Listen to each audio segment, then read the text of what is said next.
Salut, c'est Marc. Dans cette vidéo, on va regarder comment créer un effet de scroll au survol de la souris avec Elementor. Ça va vous permettre, si vous voulez présenter par exemple un portfolio, de présenter vos créations de site web directement sur votre propre site. Donc, quand on va passer la souris au-dessus d'un écran fictif, tout le site va défiler, ce qui va permettre d'avoir une vision globale de votre création. Donc si vous aimez cette vidéo, n'hésitez pas à liker, à commenter et à partager, ça permettra à la vidéo de se faire connaître. En attendant, on va regarder tout de suite comment faire un effet de scroll avec Elementor au survol de la souris. C'est parti. Vous avez téléchargé Elementor et vous l'avez installé sur WordPress. Une fois qu'il est activé, vous allez retrouver Elementor dans la colonne de gauche ici et on va pouvoir cliquer sur Réglages. Vous cliquez ensuite sur Expérience et vous allez retrouver ici Conteneur Flexbox. Donc si ce n'est pas activé au niveau de votre Elementor, ce que vous faites ici, vous sélectionnez dans la liste Actif et une fois que c'est fait, vous descendez en bas et vous cliquez sur Enregistrer les modifications. Si l'option n'est pas disponible au niveau de votre version d'Elementor, c'est que vous n'avez pas la dernière version, donc je vous invite à la télécharger. Une fois que c'est fait, on peut se rendre sur une page.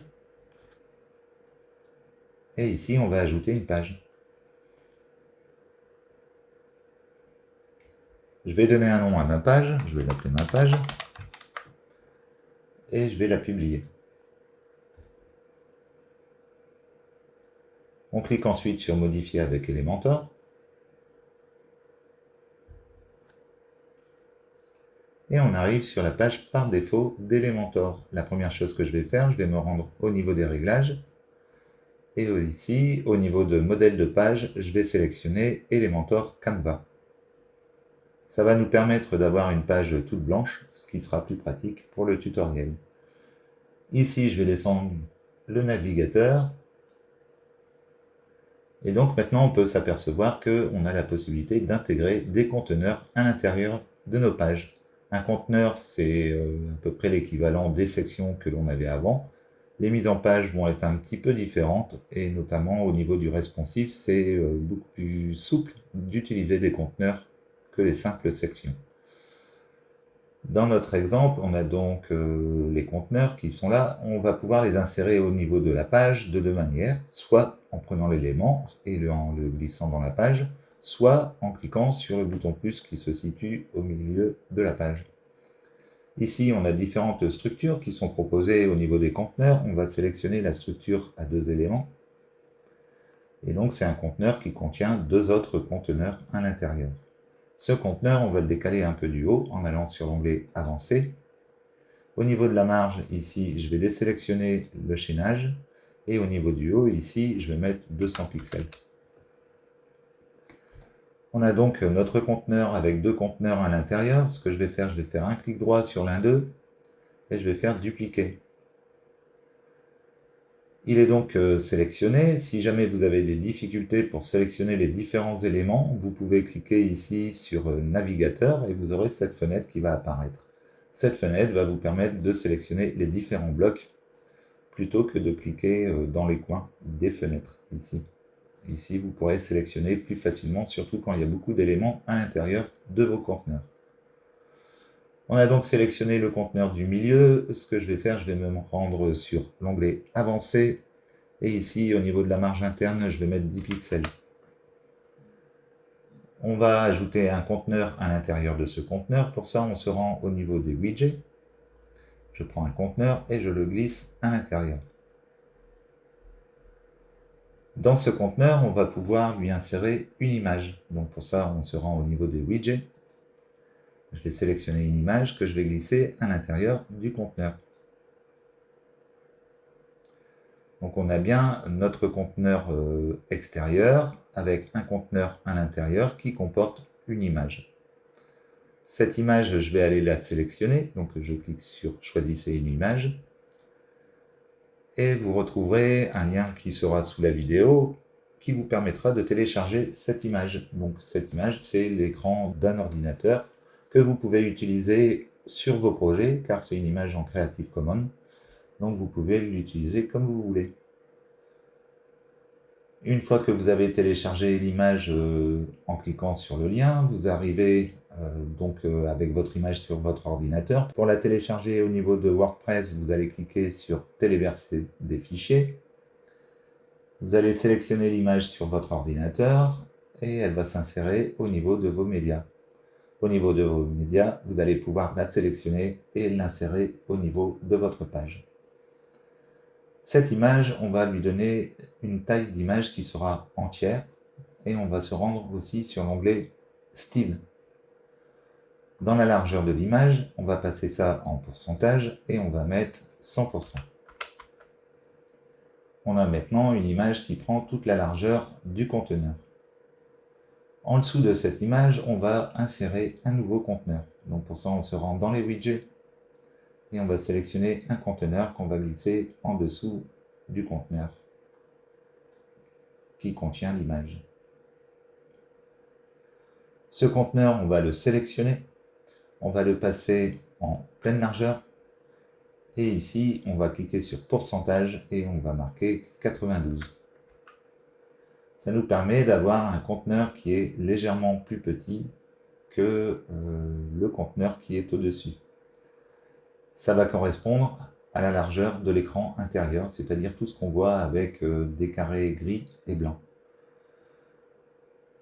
Ce conteneur, on va devoir le positionner, mais avant ça, on va se rendre au niveau des widgets et on va lui mettre un espaceur à l'intérieur. Le fait de mettre un espaceur dans un conteneur vide va lui permettre d'exister. Si vous ne mettez rien dans un conteneur, en fait, soit il ne va pas s'afficher, soit il ne va pas s'afficher correctement. Pour pallier à ça, on met un espaceur vide qui donne en fait du contenu à l'intérieur de ce conteneur qui est vide. Ce conteneur, on va le sélectionner à nouveau et on va se rendre sur l'onglet Avancé. On va se rendre au niveau de la position et on va sélectionner Position absolue.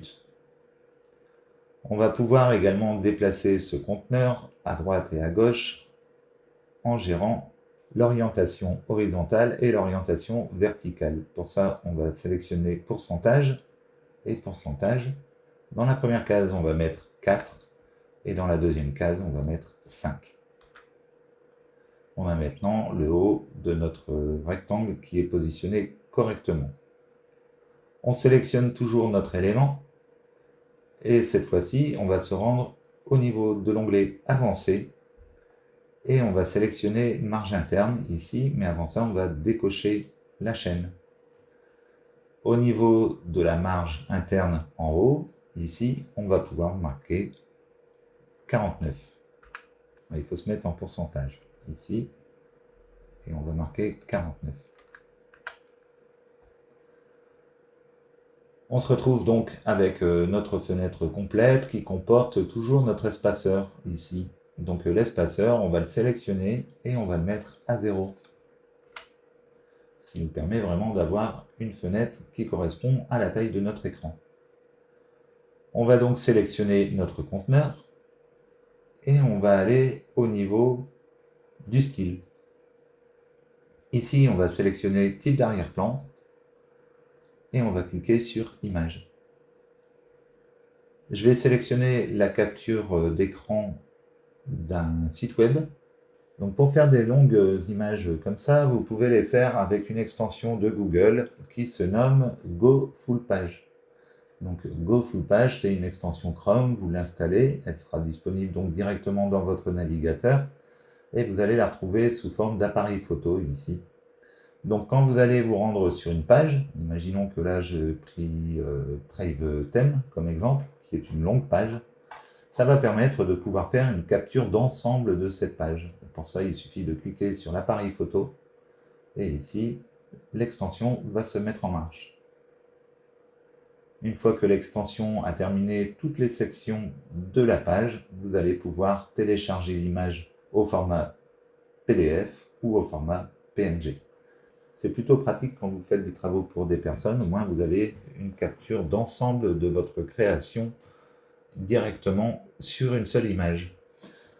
Une fois que vous avez généré votre image, donc vous allez pouvoir la télécharger sur WordPress et on va la retrouver donc au niveau de la médiathèque.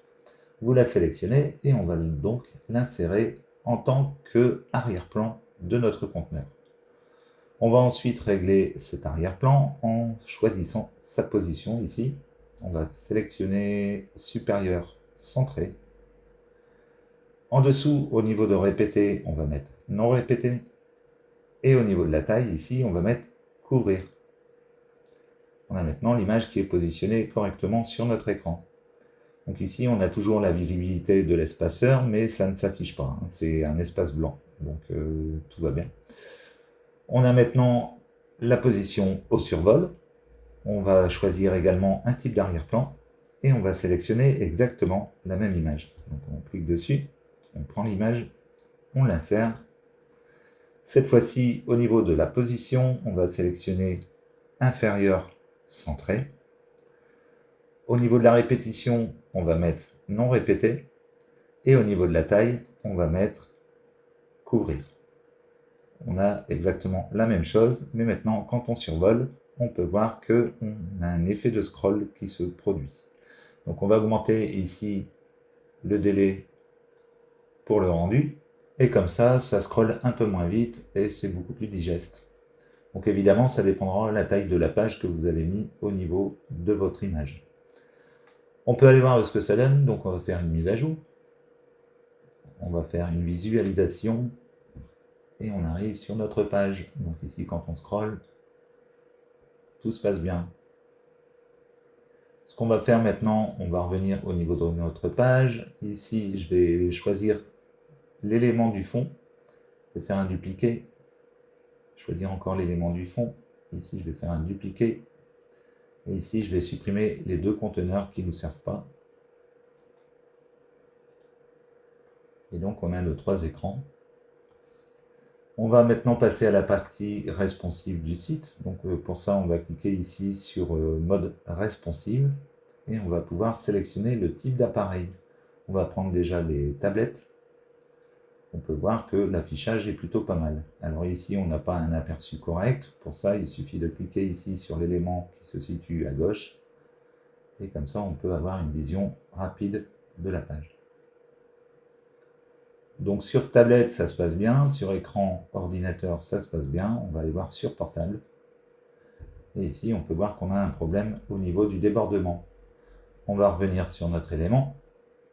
On va sélectionner notre conteneur ici et on va aller sur mise en page. Ici, on va se mettre donc en pleine largeur et ici, on va se mettre en pourcentage et on va indiquer ici 92. On va faire la même chose pour les éléments en dessous. On sélectionne le conteneur, on se met en pourcentage et ici, on met 92. On sélectionne le conteneur, on se met en pourcentage et ici on tape 92. Et maintenant, quand on va aller voir la version mobile, on peut voir que tout fonctionne correctement au niveau de la version mobile également. Donc on va pouvoir avoir la version mobile, la version tablette et la version PC. Voilà, j'espère que cette vidéo vous aura plu. Si vous avez aimé, n'hésitez pas à liker, à commenter et à partager. Ça permettra à la vidéo de se faire connaître. Et en attendant, je vous dis à bientôt pour une prochaine vidéo. Ciao, ciao. Check the mic and make sure it sound right, boys.